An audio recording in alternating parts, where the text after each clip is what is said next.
ನಮಸ್ತೆ ಸ್ನೇಹಿತರೆ, ಇವತ್ತು ನಾವು ಯಾವ ಪಾಪಕ್ಕೆ ಯಾವ ರೀತಿಯ ಜನ್ಮವನ್ನು ಪಡೆಯಬೇಕಾಗುತ್ತದೆ ಎನ್ನುವುದರ ಬಗ್ಗೆ ತಿಳ್ಕೊಳ್ಳೋಣ. ಗರುಡ ಪುರಾಣದಲ್ಲಿ ಗರುಡನ ಪ್ರಶ್ನೆಗಳಿಗೆ ಮಹಾವಿಷ್ಣು ಉತ್ತರಿಸುತ್ತಾ ಬರುತ್ತಾರೆ. ಮರಣದ ನಂತರ ಆತ್ಮ ಏನಾಗುತ್ತದೆ ಎಂಬ ಗರುಡನ ಪ್ರಶ್ನೆಗೆ ಉತ್ತರಿಸುತ್ತಾ ವಿಷ್ಣುವು ಯಾವೆಲ್ಲ ಪಾಪಕ್ಕೆ ಯಾವ ರೀತಿಯ ಜನ್ಮವನ್ನು ಪಡೆಯಬೇಕಾಗುತ್ತದೆ ಎಂದು ಹೇಳುತ್ತಾರೆ.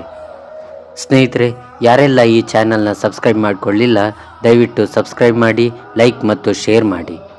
ಹಿಂದಿನ ಜನ್ಮದಲ್ಲಿ ಪಾಪ ಮಾಡಿದವನು ಮುಂದಿನ ಜನ್ಮಕ್ಕೆ ಯಾವ ರೀತಿಯ ಜನ್ಮವನ್ನು ಪಡೆಯಬೇಕಾಗುತ್ತದೆ ಎಂಬುದನ್ನು ಒಂದೊಂದಾಗಿ ತಿಳಿಸಲಾಗಿದೆ. ಬೇರೆಯವರು ನೋಡುವಾಗ ಅವರಿಗೆ ಆಹಾರ ಕೊಡದೆ ಸೇವಿಸಿದರೆ ಆ ವ್ಯಕ್ತಿ ಪಿತ್ತಕೋಶದ ಸಮಸ್ಯೆಯಿಂದ ಬಳಲುತ್ತಾನೆ. ಸುಳ್ಳು ಸಾಕ್ಷಿ ಹೇಳಿದವನು ಮುಂದಿನ ಜನ್ಮದಲ್ಲಿ ಮೂಕನಂತೆ ಜನಿಸುತ್ತಾನೆ. ಊಟ ಬಡಿಸುವಾಗ ಭೇದ ಭಾವ ಮಾಡಿದವನು ಮುಂದಿನ ಜನ್ಮದಲ್ಲಿ ಒಂಟಿ ಕಣ್ಣಿನಿಂದ ಜನಿಸುತ್ತಾನೆ. ನಡೆಯುತ್ತಿರುವ ವಿವಾಹವನ್ನು ನಿಲ್ಲಿಸಿದವನು ಮುಂದಿನ ಜನ್ಮದಲ್ಲಿ ದಿಕ್ಕು ದೆಸೆ ಇಲ್ಲದವನಂತೆ ಜನಿಸುತ್ತಾನೆ. ಪುಸ್ತಕಗಳನ್ನು ಕದ್ದವನು ಮುಂದಿನ ಜನ್ಮದಲ್ಲಿ ಕುರುಡನಂತೆ ಜನಿಸುತ್ತಾನೆ. ಹಸುಗಳನ್ನು ಮತ್ತು ಬ್ರಾಹ್ಮಣರನ್ನು ಕಾಲಿನಿಂದ ಒದ್ದವನು ಮುಂದಿನ ಜನ್ಮದಲ್ಲಿ ಕುಂಟನಂತೆ ಜನಿಸುತ್ತಾನೆ. ಸುಳ್ಳು ಅತಿಯಾಗಿ ನುಡಿಯುವವನು ಮುಂದಿನ ಜನ್ಮದಲ್ಲಿ ಮಾತು ಸರಿಯಾಗಿ ಬರದವನಂತೆ ಜನಿಸುತ್ತಾನೆ. ದೇವರ ಸೊತ್ತನ್ನು ಕದ್ದವನು ಮುಂದಿನ ಜನ್ಮದಲ್ಲಿ ಅಂಗಗಳ ನೋವಿನಿಂದ ಬಳಲುತ್ತಾನೆ. ವಿಷದ ಆಹಾರ ಬೇರೊಬ್ಬರಿಗೆ ನೀಡಿದವನು ಮುಂದಿನ ಜನ್ಮದಲ್ಲಿ ಹುಚ್ಚನಂತೆ ಜನಿಸುತ್ತಾನೆ. ಬೇರೊಬ್ಬರ ಮನೆಗೆ ಬೆಂಕಿ ಇಟ್ಟವನು ಮುಂದಿನ ಜನ್ಮದಲ್ಲಿ ಜನನದಿಂದಲೇ ಬೋಳು ತಳ್ಳೆಯವನಂತೆ ಜನಿಸುತ್ತಾನೆ.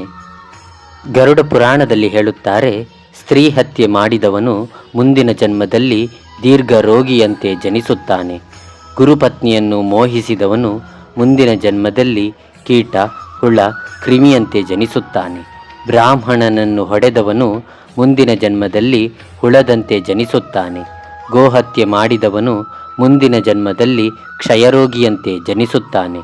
ವಿವಾಹವಾಗದ ಕನ್ಯೆಯನ್ನು ಹತ್ಯೆ ಮಾಡಿದವನು ಮುಂದಿನ ಜನ್ಮದಲ್ಲಿ ಕುಷ್ಠರೋಗಿಯಂತೆ ಜನಿಸುತ್ತಾನೆ. ಒಂದೇ ಗೋತ್ರದ ಸ್ತ್ರೀ ಅಥವಾ ಪುರುಷನನ್ನು ಮೋಹಿಸಿದವನು ಮುಂದಿನ ಜನ್ಮದಲ್ಲಿ ನಪುಂಸಕರಂತೆ ಜನಿಸುತ್ತಾರೆ.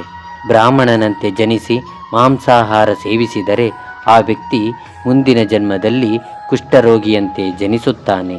ಬ್ರಾಹ್ಮಣನಂತೆ ಜನಿಸಿ ಮದ್ಯಪಾನ ಸೇವಿಸಿದರೆ ಮುಂದಿನ ಜನ್ಮದಲ್ಲಿ ಅಂಗವಿಕಲನಂತೆ ಜನಿಸುತ್ತಾರೆ. ಈ ವಿಡಿಯೋ ನಿಮಗೆ ಇಷ್ಟವಾಗಿದೆ ಅಂತ ಅಂದ್ಕೊಳ್ತೀನಿ. ಲೈಕ್, ಶೇರ್, ಸಬ್ಸ್ಕ್ರೈಬ್ ಮಾಡಿ. ಧನ್ಯವಾದ.